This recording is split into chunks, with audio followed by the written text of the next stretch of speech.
আসসালামু আলাইকুম ওয়া রাহমাতুল্লাহি। এমপিএস ইঞ্জিনিয়ারিং ভিডিও থেকে আমি আশাদুল ইসলাম তুহিন। তো ভিডিওর থাম্বনেল দেখে বুঝতে পারছেন আসলে কি বিষয়ে কথা বলতে আসছি, সেটা হচ্ছে একটা মাসি বাটন, এটাকে বলা হয় নাকি। তো আমাদের কাছে আসলে অনেক ধরনের বাটনগুলোই আসে, আমরা কাজগুলো করার চেষ্টা করি। তো এই মেশিনটা দিয়ে কিন্তু আসলে অনেক ধরনের কাজই করা যায়। আপনারা যেই ধরনের কাজগুলো করবেন সেই ধরনের বাটনগুলো নিয়ে আসলে আমরা ডাইসগুলো আসলে করে দিতে পারবো।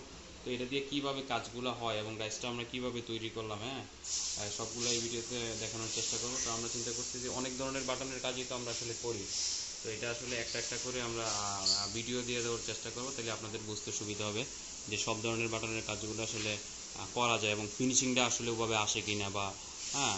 তো এই জিনিসটা আসলে বোঝানোর জন্য ভিডিওটা বেসিক্যালি করা, আপনারা ভিডিওটা দেখতে থাকেন। আমরা কিছু বাটন এর মধ্যে মারছি, বাটনটা কিন্তু একবারে ছোটো কাটা টাইপের, একটু ফলো করেন। এটা দিয়ে কিন্তু আসলে ডিজাইনেবল আপনারা অনেক ধরনের কাজই করতে পারবেন, যেমন এটা পাঞ্জাবিতে ইউজ হবে এখন, ঠিক আছে। এখানে সাইডে হয়তো একটা করে বাটন মারা হবে। তো এই বাটনের ডাইসটা আসলে আমরা করছি এবং মেশিনটা দিয়ে কিভাবে কাজ হয়, কতটা ফিনিশিং হয়, এবং আপনারা ভিডিওটা আসলে দেখবেন। ভিডিওর একটা কাটা উপরে দিয়ে দিতে হবে এভাবে, সেইভাবে শুধু প্রেস করলেই হবে। দেখেন অনেক বেশি প্রেশারও কিন্তু লাগবে না, হয়ে গেছে, ঠিক আছে।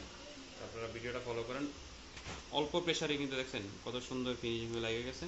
তো আবার আমরা আসলে চেষ্টা করি এটা মানানোর